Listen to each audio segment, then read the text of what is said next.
हरियाली उत्सव की जय हो। श्री वृंदावन धाम की जय हो। गुरुदेव के चरण कमलों में प्रणाम करते हुए आपको राधे राधे। राधा गोपीनाथ जी, जिनकी सेवा चिंतामणि देवीदासी जी करते हैं, आप सभी का बहुत बहुत स्वागत है। भोजन भजन ठाकुर जी का श्रृंगार इस चैनल का उद्देश्य है। हरे हरे हमारे ठाकुर जी, और बहुत प्यारी प्यारी इनकी मुस्कान, एक मुस्कुराहट होती है होठों से, लेकिन हमारे जो ये गोपीनाथ जी हैं वो अपनी आँखों से भी मुस्कुराते रहते हैं। बहुत ही सुंदर उनके हरियाली तीज के दर्शन, यह दर्शन पहले के हैं, इस साल के नहीं हैं, लेकिन हरियाली तीज का उत्सव चल ही रहा है और गोपीनाथ जी का हमारे चैनल पे हमें स्वागत करना था, तो हमने सोचा चलिए हरियाली तीज भी चल रही है, हरियाली उत्सव, तो हरे हरे रंग की जो उन्होंने वस्त्र धारण किए हैं उन्हीं से ही उनका स्वागत करते हैं। देखिए इनकी आँखें कितनी मुस्कुरा रही है। तो गोपीनाथ जी, आपका बहुत बहुत स्वागत है।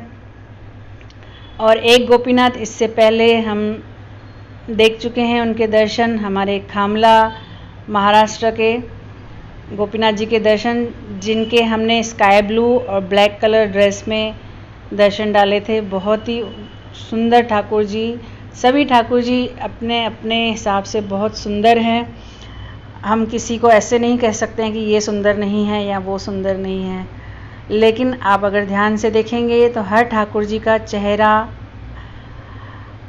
अलग आपको दिखाई देगा। और ऐसे संतगण कहते हैं जैसे जैसे हमारे भाव होते हैं वैसे वैसे ठाकुर जी का चेहरा हो जाता है। जैसे जैसे हम उनको लाड लड़ाते हैं, उनका श्रृंगार करते हैं, तो उनका चेहरा और भी खिलता जाता है और वो जागरूक होते जाते हैं।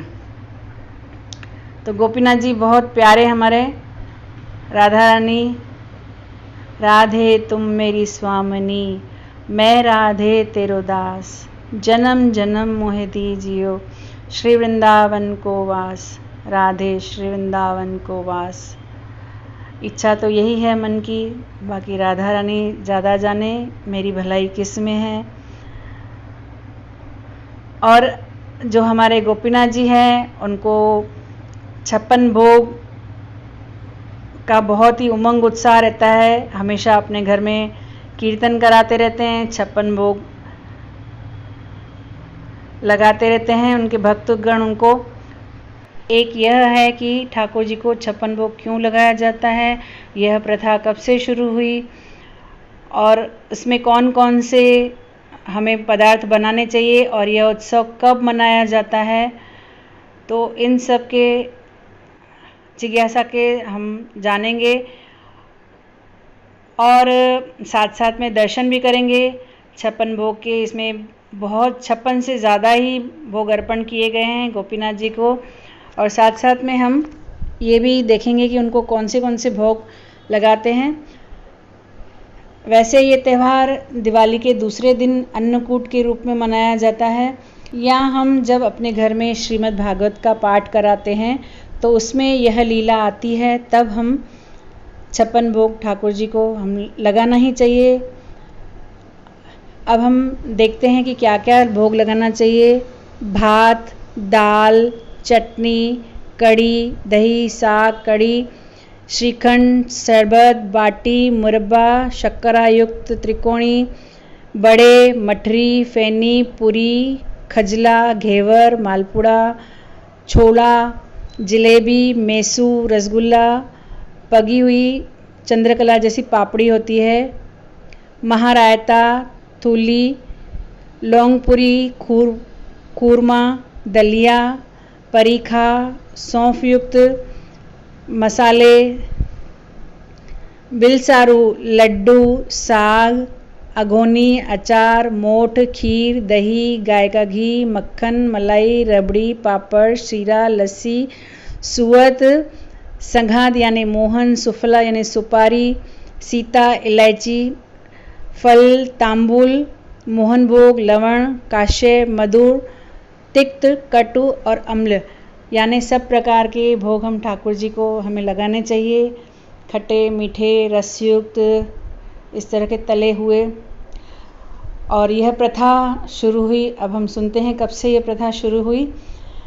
इंद्रदेव को एक बार मान हो गया कि मैं सबसे बड़ा हूँ, मैं ही मेघ बरसाता हूँ, और कृष्ण को यह बात ठीक नहीं लगी। और वृंदावनवासी जो है नंद बाबा और यशोदा मैया और सारे गांव वाले सब मिलके इंद्रदेव को हर साल पूजा पाठ करते हैं।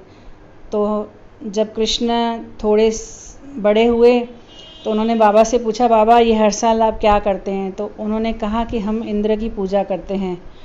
तो उन्होंने कहा, इंद्र की पूजा क्यों?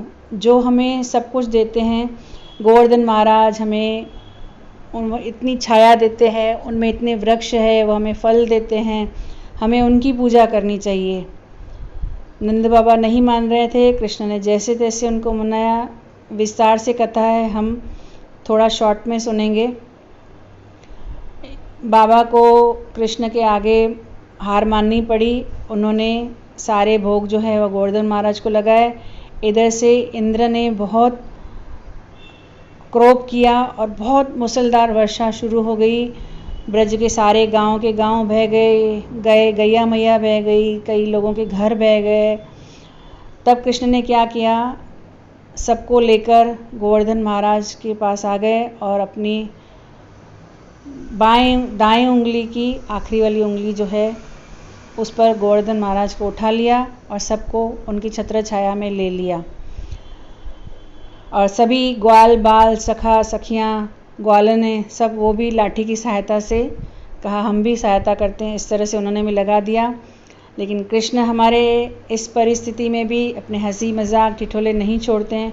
उन्होंने सबको सहजता से रखने के लिए हंसी मजाक किया कि अगर आप लकड़ी लगा रहे हैं, आपको लग रहा है कि आप भी सपोर्ट कर रहे हैं, तो मैं थोड़ा सा अभी मैं थक गया हूँ। थोड़ी देर के बाद बोला, मैं थोड़ा अपने हाथ को आराम देना चाहता हूँ। जैसे ही कृष्ण ने हिलाया तो सब बोले, नहीं नहीं नहीं कान्हा, आपने ही धारण किया है, हमने नहीं किया है। इस तरह से हंसी मजाक भी चलता रहा। ऐसे करते करते 7 दिन बीत गए, लेकिन वर्षा रुकने का नाम नहीं ले रही। 7वें दिन जाकर इंद्र का मान भंग हुआ और उन्होंने अपना समर्पण कर दिया और कृष्ण से कहा आप ही भगवान हैं। इस तरह से 7 दिन पूरे बीत गए। फिर वो वर्षा बंद हुई, सब अपने अपने घर गए, सारी व्यवस्था ठीक हुई। तब क्या हुआ, सबने कहा कि कृष्ण आप इतने दिनों से हमारे लिए इतना पर्वत उठा के खड़े थे, आप बहुत थक गए होंगे और आपने कुछ खाया पिया भी नहीं है। तो कृष्ण ने कहा आप लोगों ने भी तो नहीं खाया मेरे साथ। और यशोदा मैया का जो नियम था, कृष्ण को 8 टाइम यशोदा मैया खिलाते हैं भोजन। जैसे हम भी तो 4 टाइम खाते हैं ना, 3 टाइम का खाना खाते हैं और कभी कभी इवनिंग स्नैक्स भी हम लोग खा लेते हैं और 2 टाइम दूध भी पी लेते हैं, सवेरे और रात को। 6 टाइम तो हमारा भी हो जाता है। और 2 टाइम यशोदा मैया, एक बिल्कुल शयन के टाइम पे और एक बिल्कुल उठते ही लाला को खिलाते हैं। इस तरह से 8 टाइम का भोग कृष्ण को मंदिरों में आज भी लगाया जाता है।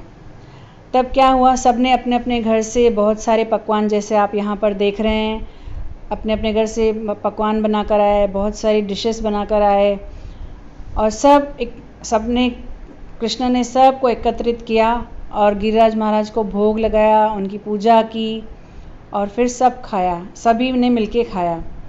तो इस तरह से ये प्रथा बनी। कैसे बनी, 8 टाइम का भोग और 7 दिन, यानी 7 8 जा पकड़िए या 8 7 जा पकड़िए, मतलब 7 8 56 और 8 7 56। इस तरह से आप कैलकुलेट कर लेना। 56 भोग की प्रथा तब से शुरू हुई है और आज भी वृंदावन में गिरिराज महाराज जी को 56 भोग लगाया जाता है। और जब भी हम घर में भगवत कथा रखें तो हमें भी 56 भोग ज़रूर लगाने चाहिए। और जिन्होंने मुझसे जिज्ञासा की, उन्होंने मुझसे यह भी पूछा था कि क्या हम 21 प्रकार के भोग लगा सकते हैं। जी हाँ, अगर प्रेम से हम 21 प्रकार के भोग भी लगाएंगे तो ठाकुर जी स्वीकार करते हैं।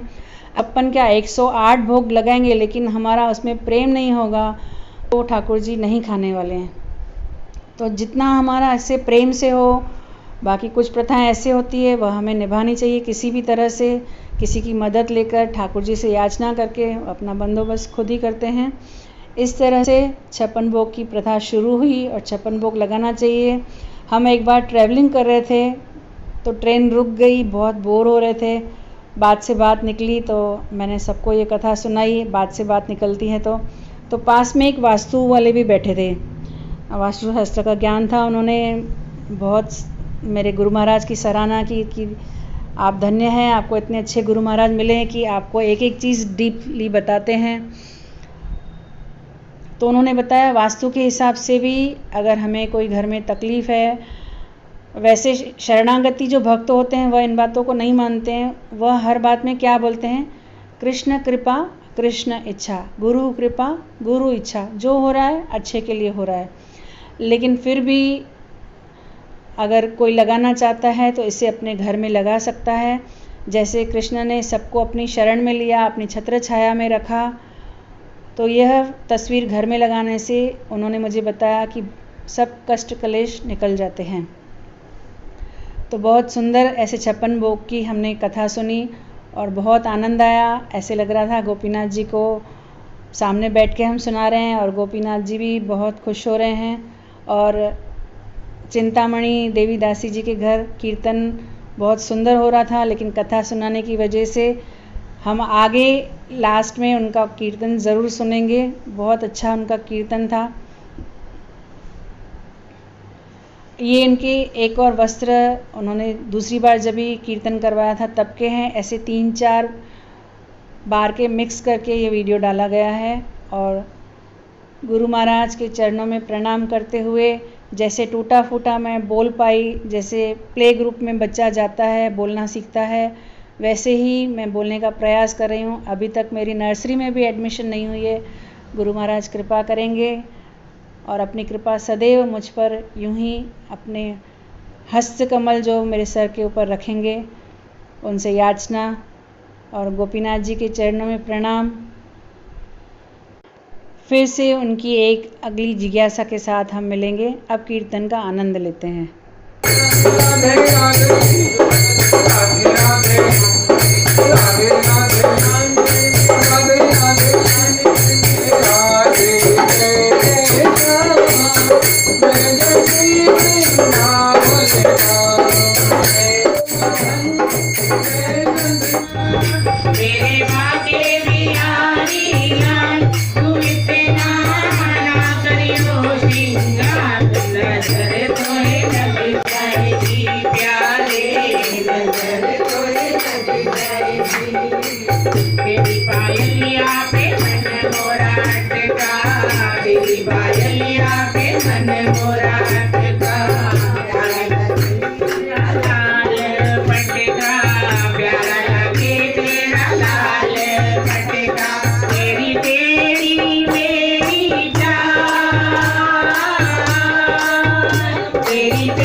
बंसी मत पे जाऊंगा, बांसुरी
जो बना दोगे बन जाएंगे, जहाँ भी जो चले जाएंगे। जो बना दोगे बन जाएंगे, जहाँ भी जो चले